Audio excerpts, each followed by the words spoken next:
الله وعلى آله وأصحابه ومن والاه ولا حول ولا قوة إلا بالله أما بعد.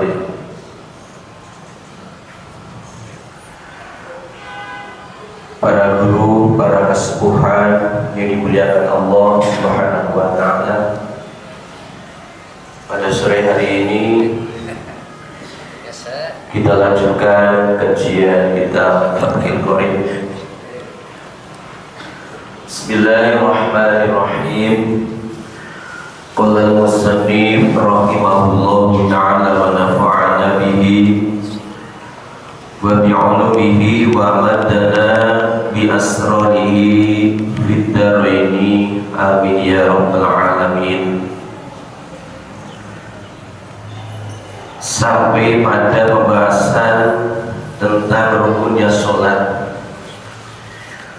Rukunnya sholat yang ke-9 adalah watasi'u as-sujudu marrataini fi kulli raka'atin. Rukunnya sholat yang ke-9 adalah sujud. Di dalam sujud ini diulang 2 kali setiap rakaat. Kenapa? Wa qarraduna ghairihi li'annahu ablagu fit tawadu. Sujud itu diulang sampai 2 kali di dalam setiap rakaatnya sholat, karena sujud ini melatih seorang hamba untuk lebih tawadu, lebih rendah diri, baik rendah diri kepada sama manusia, lebih-lebih rendah diri kepada Sang Pencipta Allah Subhanahu wa Ta'ala. Wa aqalluhu mubasharatu ba'di jabhatil musalli mawdi'a sujudihi minal ardi aw ghairiha.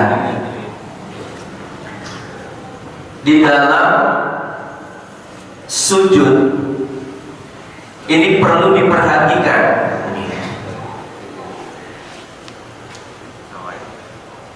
Minimalnya ketika kita sujud adalah bertemunya sebagiannya dahinya orang yang sholat pada tempatnya sujud.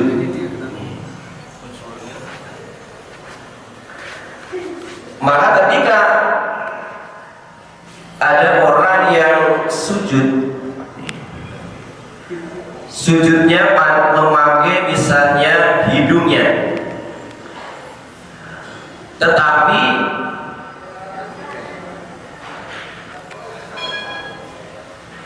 dahinya tidak mengenai tempat sujud, maka tidak sah sholatnya. Ataupun ba'da imamatihi, ba'di imamatihi, ataupun ada orang yang sujud berada di atas imamahnya, di atas serbannya, ini misalnya. Ini pun juga menghalangi daripada sahnya daripada sujud. Ala sa'ratin bijabhatihi lam yakfi wa intola as-sujud. Begitu juga ada orang yang sujud di atas rambut yang berada di dalam dahinya. Rambutnya panjang, kemudian dia sujud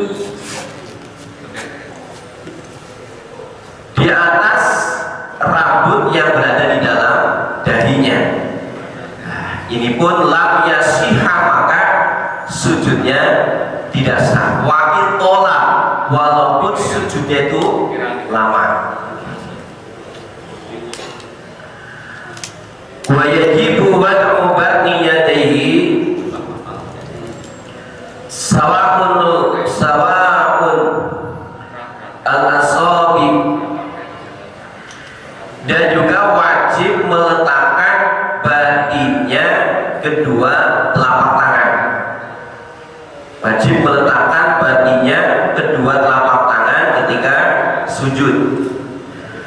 baik batinnya tersebut adalah jari-jarinya ataupun telapak tangannya. Juga waruk bataihi, juga kedua lututnya. Nah ini yang tidak kalah penting adalah wa atrafu butuni asabi'i qadamaihi.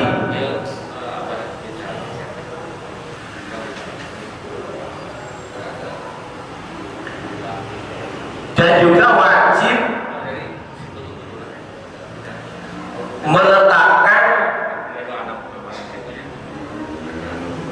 ujungnya, batinnya, jari-jari kedua telapak tangan. Jadi ketika sujud wajib memancar ini. Ini pernah di sini pernah difoto pas sholat. Ada sebagian yang ketika sujudnya ini belum memancar, ini jari-jarinya belum ada yang memancar. Jadi harus memancar. Jadi walaupun hanya satu, ini harus memancar. Karena apa? Karena batinnya ini, batinnya telapak kaki, termasuk batinnya jari-jari, walaupun di situ adalah walau juz'an, walaupun sebagian daripada jari-jari telapak kaki ini harus memancar begini. Nah, di jalan begini ini perlu ditinggalkan karena pernah terjadi di sini, juga pernah terjadi ketika waktu Ramadan ada yang foto dari belakang. Ternyata sebagian masih ada yang ketika sujud batinnya, telapak batinnya jari dari kedua telapak tangan belum ada yang memancar. Lah di dalam sujud tata cara yang lebih sempurna adalah wa akmalu ayyukabbiru lihawihi lis-sujud bila raf'i yadayhi. Lebih sempurnanya di dalam sujud adalah pertama adalah takbir, Allahu Akbar. Takbir untuk sujud tanpa mengangkat kedua tangan. Jadi kalau mau sujud jangan mengangkat kedua tangan. Bukan tempatnya untuk mengangkat kedua tangan. Kemudian wayadoa rukbataihi, kemudian meletakkan kedua lututnya. Jadi pertama kali ketika sujud kesunahannya yang diletakkan adalah kedua lututnya.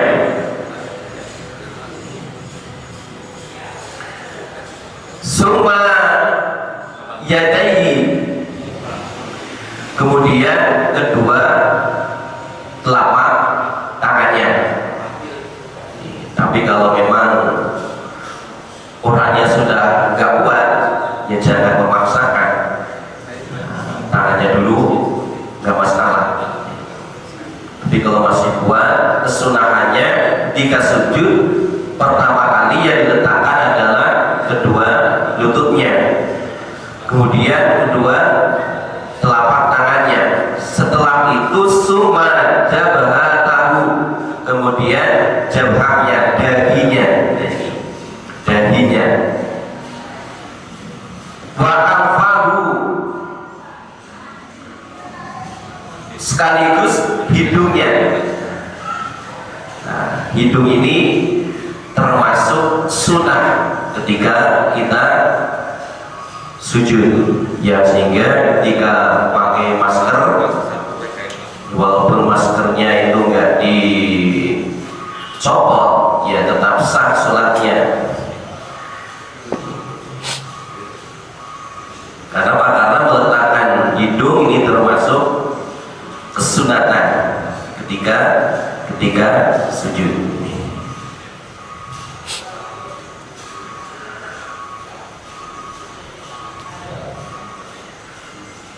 Wal asyiru at-tumaninatu fihi. Dan yang ke-10 adalah tumaninah. Tumaninah di dalam sujud. Lebih sempurnanya jika kita sujud membaca doa Rabbi firli warhamni wajburni warfa'ni warzuqni wahdini wa'afini wa'fu'ani. Jadi ketika sholat itu tempat doa yang sangat mustajabah. Makanya ketika kita sujud, saat itulah kita benar-benar mohon kepada Allah Subhanahu wa Ta'ala. Jadi jangan tergesa-gesa. Dinikmati Rabbi firli ya Allah, ampunilah dosaku ya Allah. Hambamu ini banyak dosa. Warhamni ya Allah, berilah kami kasih sayangmu ya Allah. Wajburni ya Allah, cukupilah aku ya Allah. Cukupilah kebutuhan di dunia, kebutuhan di akhirat. Warfa'ni ya Allah, angkatlah derajatku ya Allah. Baik derajat di antara manusia, lebih-lebih derajat di sisimu ya Allah. Warzuqni ya Allah, berilah aku rizki, rizki yang halal dan thayyiban, rizki yang berkah ya Allah. Wahdini ya Allah, tunjukkanlah aku ke jalan yang benar. Wa'afini ya Allah, berikanlah aku kesejahteraan ya Allah. Wa'fu'ani ya Allah, hapuskanlah segala dosa-dosaku. Jemaah yang dimuliakan Allah Subhanahu wa Ta'ala, kesimpulannya dari pembahasan sore hari ini tentang rukunnya sholat yang ke-9, yaitu sujud, yang perlu diperhatikan jangan sampai ada sesuatu yang menghalangi dari kita ke tempat sujud, walaupun itu adalah rambut. Dan dalam kesunatan di dalam ketika sujud, kalau ingin tertib, pertama yang diletakkan adalah kedua lututnya, kemudian kedua telapak tangan, kemudian dari bersamaan dengan hidung. Kemudian rukun sholat yang 10 di dalam sujud ini harus tumaninah. Sempurna lagi diresapi doa yang ada di dalam sujud. Doa Rabbi firli warhamni wajburni warfa'ni warzuqni wahdini wa'afini wa'fu'ani. Terima kasih atas perhatiannya. Mohon maaf atas segala kekurangan. Wallahul muwaffiq ila aqwamit thoriq. Assalamualaikum